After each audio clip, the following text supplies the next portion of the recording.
$52.9 billion. That's the total revenues net of interest expense Amex made in 2022. But despite its impressive earnings, Amex is far from dominating the credit card industry. Its domestic payment volume is far behind that of Visa and MasterCard, and it lags behind Discover based on the number of cards in circulation.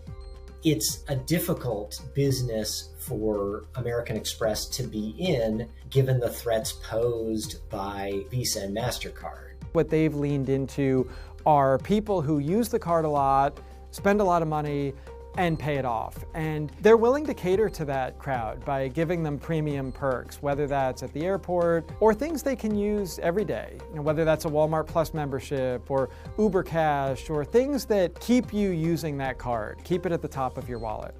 Armed with impressive rewards and a loyal customer base, Amex has achieved impressive growth. The company's revenue has increased over 32% since 2017. And shares of the company have shown resilience and growth in a tumultuous market. Amex, I would think of them as a bit more of what we call a quality compounder, like a very steady, stable business, growing revenues high single digit to 10%, and then they get a little bit of operating leverage on top of that. They grow earnings like in the low double digits. They've learned a lot through COVID. They've diversified their business model. They've sharpened their pencils on what matters to their customers, and it's really showing, and they're coming back strong. So what is the secret to Amex's success, and where is it headed next? American Express began as a freight forwarding company in 1850, transporting various goods across a rapidly expanding nation. It wasn't until the late 19th century that it began its transformation into a payments company. It began to introduce financial products and travel services. Then, in the 1950s, following its high success from traveler checks, it introduced its first charge card to offer customers a more convenient way to pay. Where the brand truly begins as we know it today, in my opinion. And they've had multiple products come out, the gold card, the platinum card, and really focusing on the consumer and the corporate card business. What sets Amex apart from the rest of the industry is the way in which their network operates. Most credit cards from companies like Visa and MasterCard function in what's called an open-loop system. When a cardholder uses the card in their network to make a purchase from a merchant, they generate revenue by relaying that information from the issuers, usually the banks that have issued the cards, to the acquirers, or the merchant's bank. Amex, on the other hand, operates in a closed-loop system, where it functions as the issuer, the acquirer, and the network combined. Amex is different from Visa and MasterCard because Amex is a lender. Visa and MasterCard are merely card networks. So they process transactions, but they're not actually issuing credit. American Express is both. They are a lender of credit and also a card network, a processor of transactions. That really enables them to see exactly what their customers are spending down to the item and have all that extra data where they can then advertise or target different reward spends across that. That's going to be very different than what Visa and MasterCard can see, which would be just really total dollar amounts. It allows them to tailor some of those deals, especially on the merchant side. If there's a reason why they want a specific merchant's business, they can change their normal terms in order to fit that situation. They don't have to worry about a bank being upset about what those terms are, whereas Visa and MasterCard would. This closed-loop system also allows Amex to earn money from interest, unlike Visa and MasterCard. The company generated about $9.9 billion in net interest income in 2022. It's advantageous to be diversified. So they get paid anytime a transaction is processed, and then there are also other levers, like people who pay annual fees or carry debt or other things that incur charges. But interest income is just the tip of the iceberg when it comes to Amex's total revenue.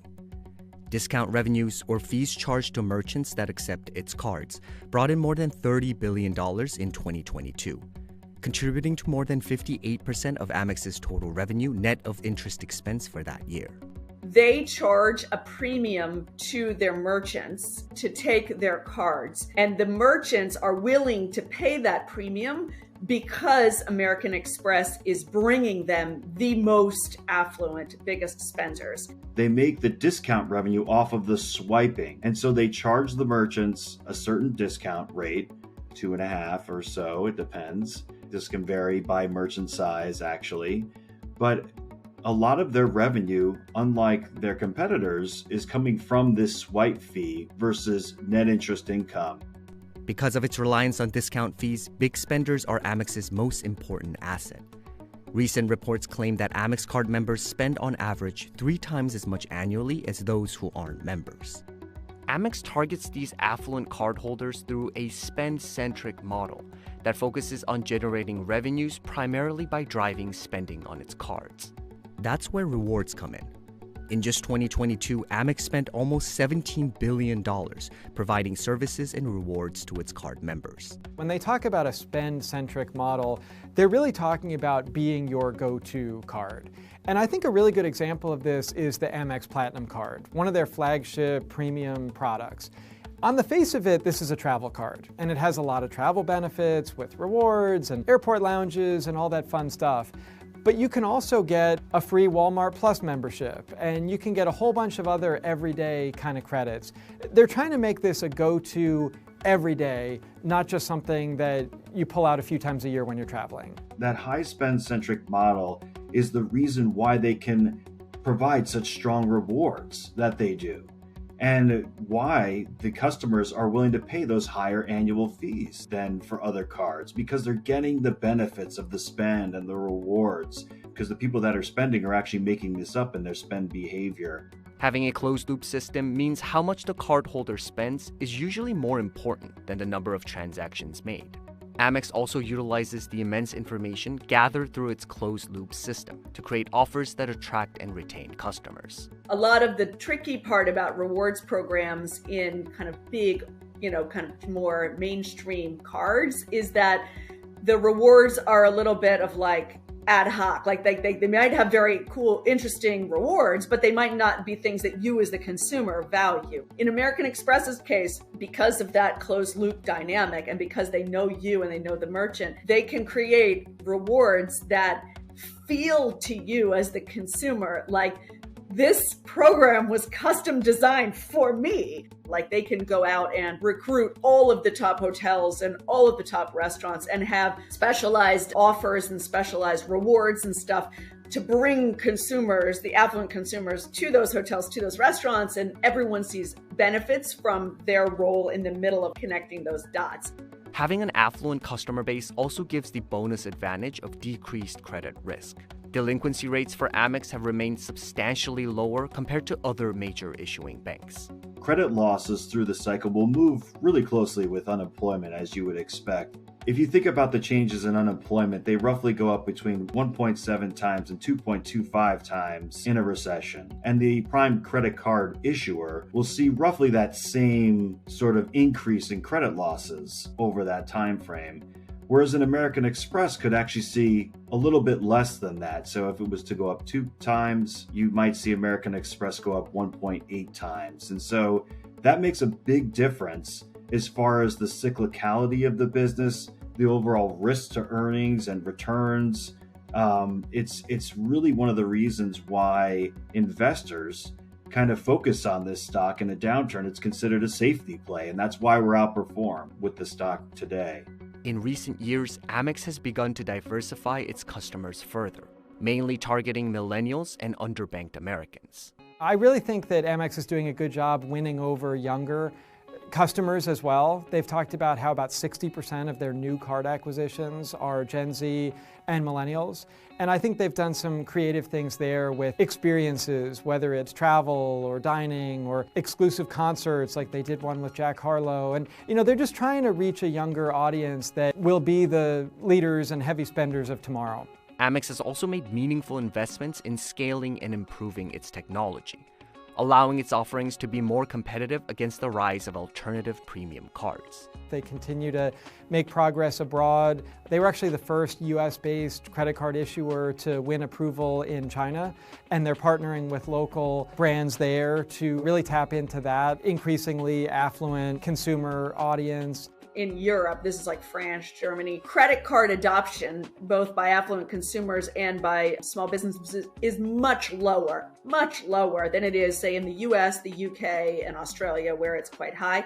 And so there's a huge amount of just growth opportunity. I think increasingly they're also tech companies in a way that, whether that's the apps and the web experiences that they provide, or all of the data that they're gathering. Some people say that a concept like buy now, pay later could be a big threat to the AmEx model.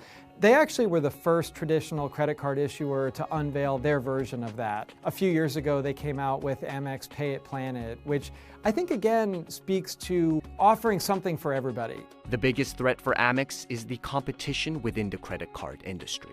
To me, the biggest weakness or danger for American Express really is that marketplace power of Visa and MasterCard and what they may decide to do with it, which may or may not be anything that American Express can control.